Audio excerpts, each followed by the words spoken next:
In at number 10, we have got the uterranis, and although this creature is just viewed as a creature which is going to buff all of your creatures in a boss fight, don't know why I said creature that many times in a sentence, but either way, this thing is obviously mainly used to buff creatures in a boss fight with its courage roar, but it also just works as a pretty decent carnivorous mount, and you can actually do bosses with this dinosaur, which most people probably wouldn't consider doing, and maybe it's not the best option. If you go to something like a Rex, you probably have a higher success rate, but you could definitely do it with something like the UT, and you can have a pretty decent success rate nonetheless. And actually using a UT in some cases can be a lot better than the Rex because they're much more mobile creatures and you may just like them more, and if you breed them and you get some really good ones, they can be really good for that use. They're just general great meat harvesters and hide harvesters as well because they can kill loads of creatures, and obviously you can use their fear roar as well, not really in boss scenarios, but you can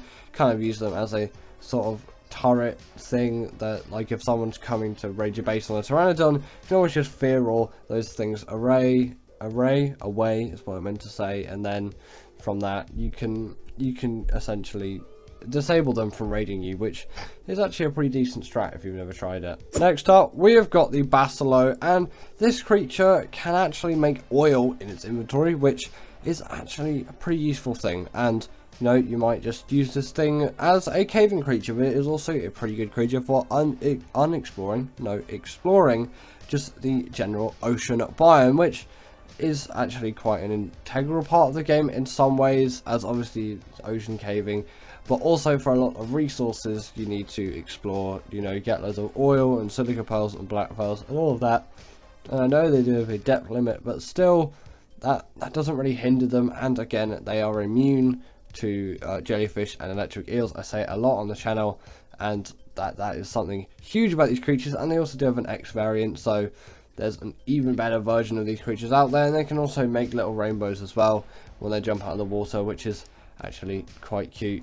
I know it doesn't really affect their abilities and their uses, but you know, just a nice cool feature which might brighten up your day. Next up, we have got the Derry, and this creature has to be here as it is just so good at gathering all kinds of resources, which obviously makes it a very versatile creature in all kinds of anything really, and especially that fiber gathering, as fiber is one of the most essential resources in the game, and you'll pretty much struggle to find a better creature than a Theory which can actually gather fiber. And obviously you can use a sickle, or you can use a moss chop, so that's another great creature for you to use for this.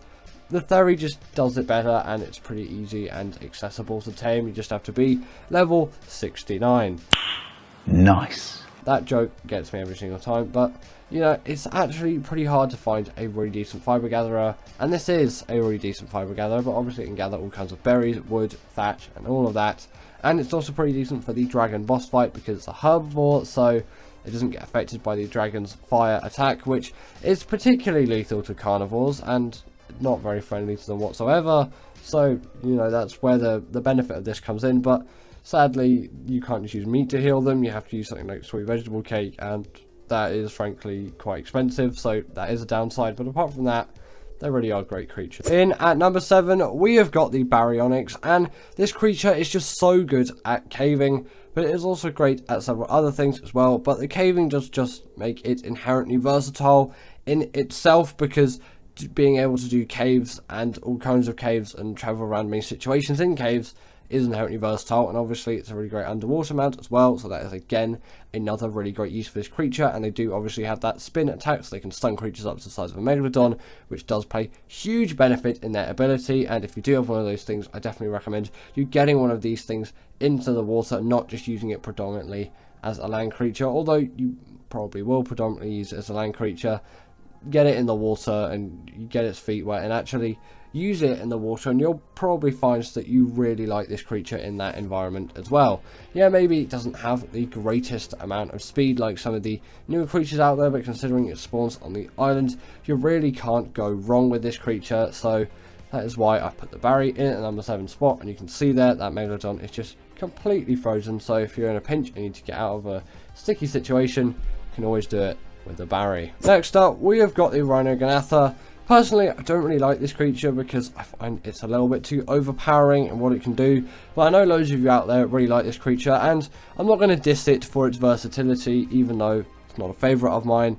So I am going to put it on this list, although you might not quite agree with my next choice, which is my preferred option, and I will say it, albeit this is the kind of better creature in my opinion. It's just I don't enjoy using it, which is why I put it lower on the list. But still, this creature is full of very exciting opportunities. This thing can pick up creatures up to the size of a Rex, and pick up Paracers, pick up all kinds of really big creatures, which is inherently a really great use in its own thing. Cryos do exist though, not on ASA at the moment, so it's the only way of really getting those big creatures around. But on normal Ark, you can make do with Cryos, and you'll definitely have loads of them by the time you get the saddle for this thing, or even attempt to tame one, because it is quite a difficult, lengthy process. Pretty much just a rip-off of the Reaper tame, but you know, it is the same game publishers and the same game makers, so you can't really call it a rip-off, let's say, because I just said that earlier.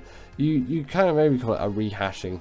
It's a little bit different, of course, because the way you get 100% effectiveness is with all of those resources which are just on screen there, and if you feel like it's too unnecessary to read all of those, then it's probably too unnecessary to get all of those to actually get 100% effectiveness. And you're not bringing this thing to a boss fight. Don't really think that is very useful or worth your time. I just recommend saving the highest level when you can, and you don't need that 100% effectiveness. It's fine, you can just wait it out and you'll be good.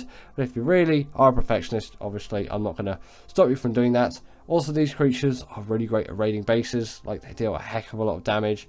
They're really quick flyers, they have a lot of carry weight, so you can transport a lot of metal around with them, and they are just inherently really big, beefy creatures, but not as big as maybe you would expect. Obviously these things don't have a platform saddle like the Quetzal, so that still does have a slight gain over this thing, but it is a really versatile creature. Although personally I don't really like it, and kind of what it is, the creature, I think it's too overpowering. I'll still admit it's a very versatile creature. Now in at number 5 we've got the Argie, and this creature just had to be here for me above the Rhino Ganatha, because I think it's a superior creature. It fits into the game more, and I really like its regen ability, the fact that its saddle acts as portable smithy, and it really seems to fit into the game, and it's a pretty easy tame as well. Not saying that the Rhino Ganatha tame being really difficult like devalues it as a creature. No, it's a much higher level, so you would expect a harder tame method, but still I think again that does kind of make the Argie a lot more accessible. Albeit yes, the Argie can't pick up anything like Rexes and all of that. I think that is personally a little bit stupid. I should really stop ranting on about the Rhino Ganatha, because I know those of you out there really like it. So I'm going to stop that, and I'm just going to talk about the Argie, because I don't really think I should be dissing your opinions, although I should express mine. I think I've done it enough, haven't I?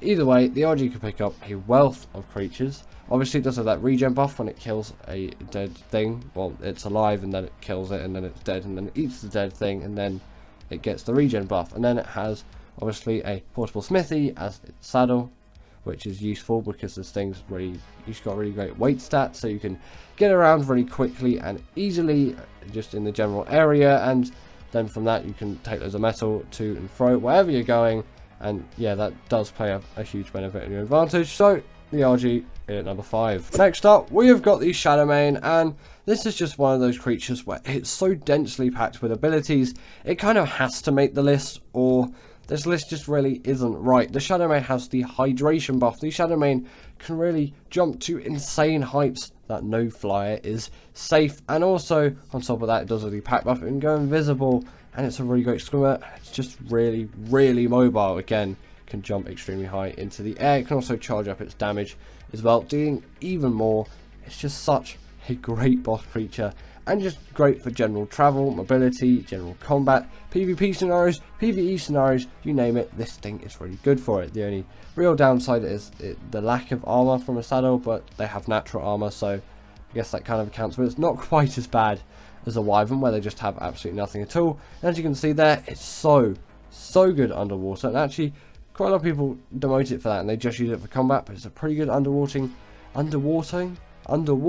caving creature too, and somewhat of a Barionics replacement, although I tend to prefer the Barionics just a little bit for those scenarios. At number 3 we have got the Desmodus Draculae, and this thing is it's one of those creatures where it's maybe it doesn't have the most amount of resources, abilities, let's say. Obviously it does have the gliding ability and it can farm blood bags, but it has really unique abilities that makes it so versatile. And obviously that sanguine elixir allows for creatures to be tamed so easily, as 30% of it is done right there with just a click of a button. And the blood bag farming is invaluable really, because the blood bags were just such a pain to get before this creature came out. Obviously it's tamed with blood bag, so you still need to do that quite lengthy process to get your first one, but just get a really low level one for your first one, get the lowest you can, and then use that to farm loads of blood bags, and then get the highest level that you can. That's my recommended strat anyway.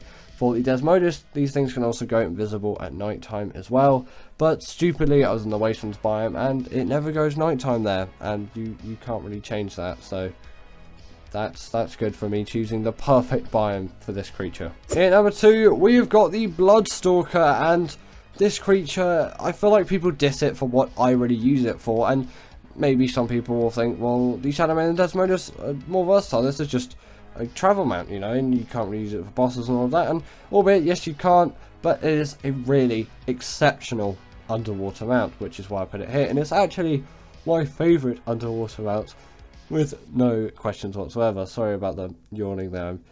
It's quite late in the evening as I'm recording this. But yeah, these things are my absolute favourite underwater creatures, no questions asked. They're so quick, they're so easy to take in the water, they can skim over the top of the water, which the Shadowman can't do. I know the Maywing can, but the Maywing's not on this list because it's only really great for travelling. And yes, that thing with all its breeding abilities, essentially acting as a portable feeding trough, and it can carry babies around the place.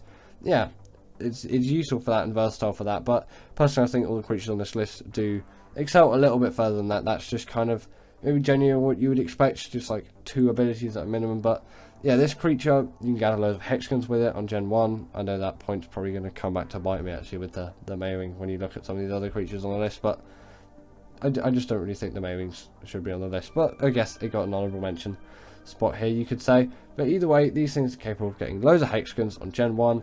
They're really fast travelling creatures, of course. They're really great underwater, really quick. Obviously you take them with blood bags, so easy to get with the Desodus. You might as well just do that and then tame yourself a really high level Blood Stalker, because it will be saving you the most time, unless you're just using creatures on Gen 1 or Gen 2, whatever map you're taming this thing on, if you want to go the more authentic route. And finally, in at number 1, we have got the Donicus, and this creature can deal bleed damage to bosses, which inherently makes it really versatile for every boss, apart from the bosses on Extinction, of course, because of that bleed ability. It's just so useful for getting all of that done, and its abilities are quite versatile as well. It's a really great travel mount. This thing does take no full damage whatsoever, which is a pretty rare occurrence on any kind of dinosaur, so it's nice to see. And the fact that it can latch onto creatures and just rip them to shreds with that bleed ability truly is a sight to be seen. And again, to my knowledge, no other creature can do this, and no one has seemed to have questioned me on it over the however long I've been doing top 10s, months and months now. It's coming up to maybe a year at this point. I don't know. No one has questioned me on this, so I'm pretty sure, I'm perfectly confident that it is true. Let's say 99%. These things also do have a pack buff as well, which again is going to boost them in those boss scenarios, and they have a heck of a lot of mobility on top of just them not being able to take full damage. Because, would you rather have the small Titanosaur that can get around everywhere, or the big Titanosaur that just can't take full damage? You're probably going to go for the smaller agile one, because I don't know why I use a Titanosaur there, but either way, yeah, this thing could parkour up walls.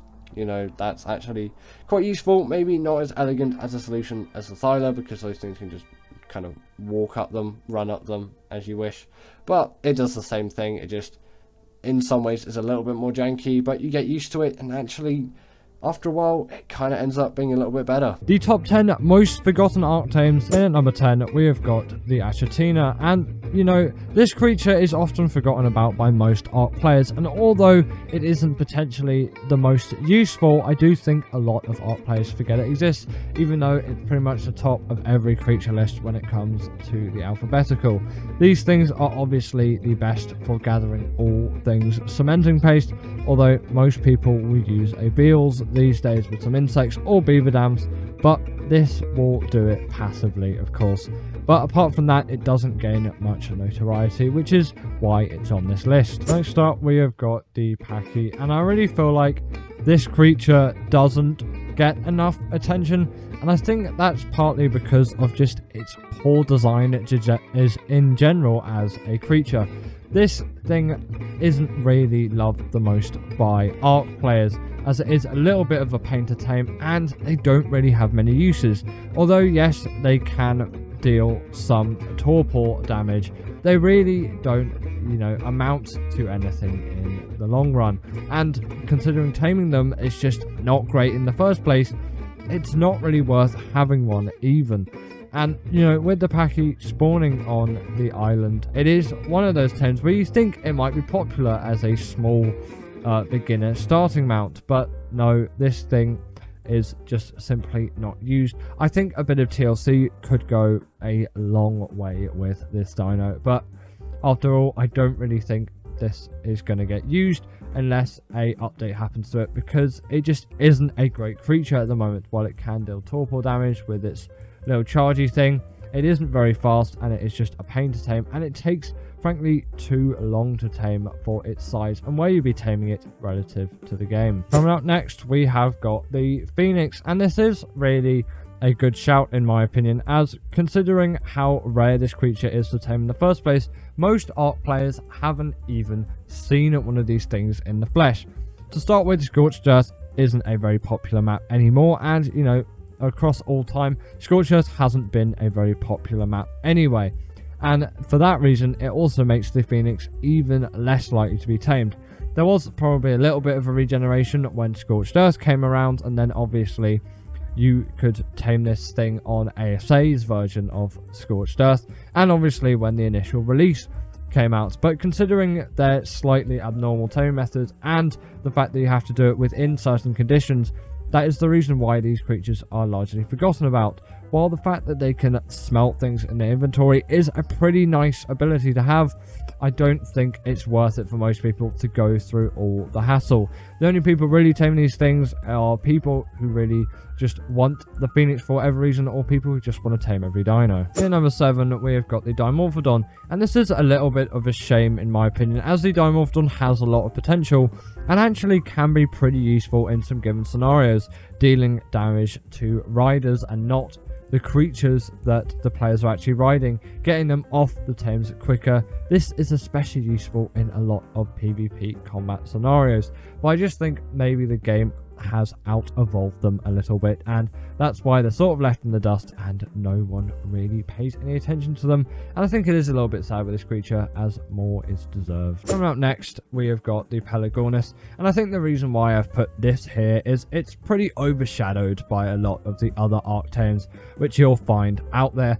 The Pelagonus is a little bit of a pain to tame compared to some others, and it usually isn't the one you'll first go for. Of course you go for the Pteranodon first, because the Pelagonus saddle is unlocked after the Pteranodon, and once you've got Pteranodon, you're probably going to progress up to an Argie.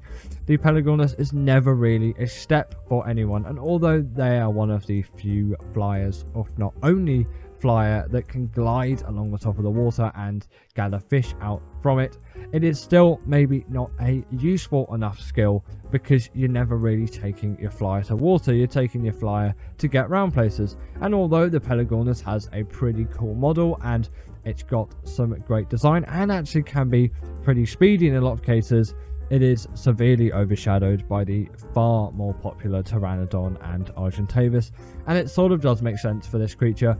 I don't really have a use for it, but it is very cool in concept, and I do really like the model for this creature, and it is a nice one which I will occasionally tame, because I just feel like maybe I want one, but I get for most people, including myself, it's never really something I even think of, let alone consider, which is why I would consider this Ark creature as forgotten. Coming in at number 5, we have got the Diplois, and considering this creature, I think originally it was a lot more popular than it is today.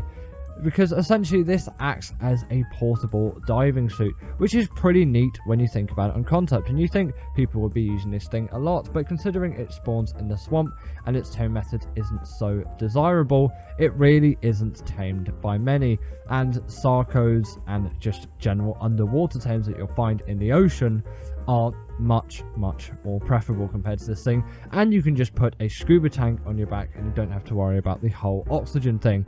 But I do think they do have some use if you don't have that oxygen tank, if, you know, leveling just takes ages on whatever server you're on, but largely people don't tame them. The Ripids is up next, because why wouldn't it be? After all, the only reason why you'd be going for this creature is black pearls, and that's the reason why I haven't put it right at the bottom of the list, because it does have some sort of use, which is the black pearl gathering. These things just linger at the bottom of the ocean, like you can see here. This is a force tamed one, which is why it's not moving, but I'll get it to follow me around in a second. But yeah, I just never think about these things until I was putting together this list, and I was like, oh yeah, the Ripids exists. It's one of those creatures which I barely ever come across, and even if I do see one, I'll just be like, I won't even take notice of it even, and occasionally be like, oh yeah, Ripids in the game. It's to the point where I always forget they exist, and when I was making this video, it was the last thing I put on the list, because I realized, oh yeah, these things exist. But considering their black pearl use, it's why I'm putting them in the number 4 spot and not anywhere else, because I don't think it's quite deserved to put it a little bit further down, as some people do use them. In number 3, we're gonna put the Lampprey. And the reason why I'm putting this here as well is it does have a slight use on Ab, sort of enacting as a temporary light pet, but it's not really something which I consider, and I've never used one in my whole Ark playing. I obviously had to spawn this thing in because they don't really spawn on general maps, at least as far as I'm concerned. They definitely do spawn on Ab, but no one's really using them apart from that one use occasionally. Again, it's good in concept and they're a cool, neat little creature, but they're really not something which I think people think about, and certainly I don't think about. And after all, it is my list, even though sadly this is the only creature in this video that managed to actually get me killed. At number 2, we have got the Ammonite, and all you know these creatures for is when you go near them, you hit them, everything else aggroes onto it. It's sort of like the Ripids. Again, these things hang at the bottom of the ocean, but they have even less use than the Ripids. But if you didn't know already, if you do force tame one of these things, you can get some pretty disturbing, let's say, riding animations. And with my really derpy character, you know, there's a lot of fun in recording this B-roll, and I was just like, what the hell is going on when I was recording this? And I knew it happened because I made a short about it way back last year, I think. But it still is funny to see that you can do this, and this is about the only notable thing I can say about the Ammonite. Don't think anyone thinks about them. Considering they're one of the most popular or just well-recognised fossils in the world, it is a little bit of a letdown that they're so forgotten in Ark, but at least you have this derpy riding animation. And in number 1, we have got the Lampprey. This was sort of a balance between like forgotten and useless in a way, because there is no use for this thing, and its taming method is horrible, and I do not wish anyone out there to tame it. Also, for some reason, a Megalodon spawned in just randomly and then started to fight this as well, which sort of interrupted the B-roll. But there we go. You can watch this little fight in action. But the Lampprey is tamed with giant bee honey, which is a pain to get in the first place. And, you know, even if you do get that, you probably don't want to use it on a Lampprey. It's a tame that lasts for 30 minutes, and it improves the loot you can get from deep sea drops. But I basically never go deep sea dropping, and the drops on Gen 2 are good enough anyway, and on ASA they're pretty decent, and I can just put the drop rates up if I really want that, and I use the upgrade station mod anyway to upgrade all my gear. I know no one out there is really using these things apart from the occasional people and the people who just have to tame every Ark creature for the sense of achievement. But apart from that, it's such a forgotten Ark tame, and I think it should stay that way. But if it did get TLC, it's a really nice model and a pretty cool creature. So thank you to my wonderful patrons Ekaterina Puchkova, Karina Thorne, Dominic Mesijewski, and Ethan Tapia, who have all supported me through Patreon or through YouTube memberships. If you want to join this list, then go join Patreon or YouTube members. But thanks to all of these guys.